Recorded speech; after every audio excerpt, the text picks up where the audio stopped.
One of the greatest things for us is to discover how many other groups there are across the country involved in interfaith activities, interfaith dialogue. There are places that groups get bogged down.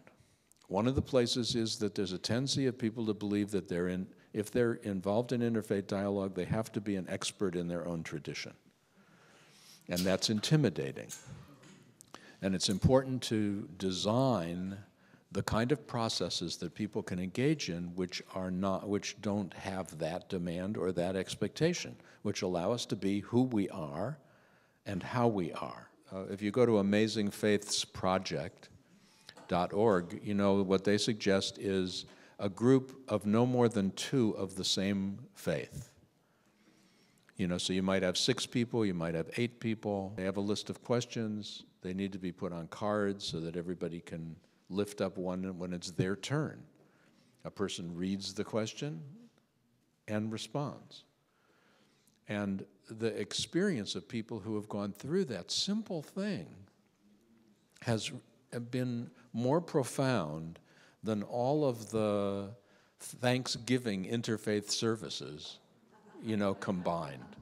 Because we kind of talk interfaith, but we don't live it. And we don't provide contexts for conversations to deepen. Jamal talks a lot about getting to know each other, and we need to provide context for that to happen.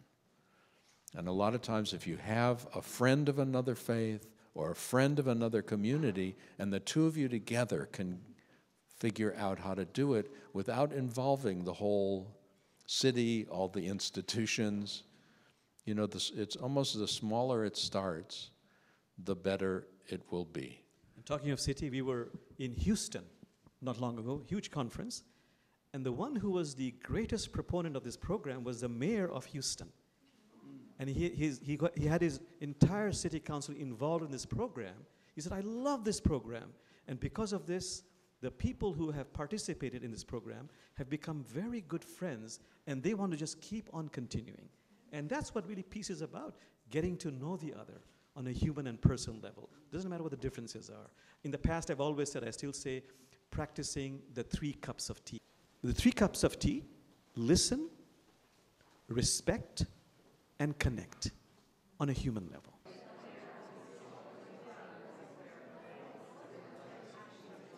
People who are attracted to our programs are not going to be those who believe their way is the only way, whether they're Christian, Jewish, or Muslim. So we have given up thinking we can design a program that will be attractive enough to bring them. And we realize we have to go to them. And it's a much slower process. We went together to one of the mega churches on the south end of Seattle, 5,000 or 5,500 people at a time, several services during a Sunday morning, a big band, big screens. In fact, Ted Najmian said, this is so good, this is disappointing. And as if on cue, the minister said, but if you want to be angry, and if you want to be filled with hate, be a Muslim, be a Muslim. And I just, you know, I thought, oh my God, you know, and he was ecstatic. You know, working with this guy is an education in itself, because it gave him something to talk about. It gave a doorway, an entrance, and we went to meet with the minister after the service. And I said, you know, Reverend, in our tradition, we love Jesus. Jesus is revered. Of course, he's a prophet, but we love him. He totally ignored me. Went on again. I said, excuse me, you know, Jesus would never have said what you said. And we love Jesus. Then he said, Jamal, why are you so worried? Next week, we'll pick on somebody else. I said, that's not the way to do it. Then after the 3rd time, he said, okay, let's get together. Let's talk. And we conversed. I and Brother Ted. We did. We went back there and had a very interesting conversation. He said things like, he would be able to enter into dialogue with us, but the people in his church would probably just want to convert us.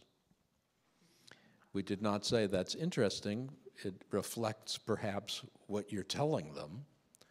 But we found a project that we could collaborate with some of the folks in that community, and it was to share in a Habitat for Humanity interfaith build. And the interesting thing was the home that we were working on was for a Muslim family. And they had no problem with it. They had no problem with it. I mean, it's, you know, to come at people who are in that position, to come at with a theological discussion is the height of, I was going to say stupidity, but I don't want to, but it's that. It's, you just, that's not the way to do it. It's to invite them to share with you, invite them to enter into a dialogue with questions like this. You know, like, how does your faith inspire you? How do you live your faith? Be open to hearing, because the truth is, as Jamal said this morning, we have ideas about those who are in the ultra-religious side of our own tradition that are not that are as short-sighted and as limited as their views of us. And we've got to find ways of talking that are not threatening. I don't want to change you. Sometimes I've been in conversations with people and I said, is there anything I could say to change your mind about how you believe? And they say, no. I say, you mean there's absolutely nothing I could say? And they say, no. And I say, okay, now I want you to imagine that that's how it is with me too. Now let's talk. You know, I have no desire to change your mind. We often say about interfaith is not. Yeah, interfaith, we say, it is like a mantra, interfaith is not about conversion. It's about completion, becoming a more complete human being so we can collaborate on projects that are dear to our heart.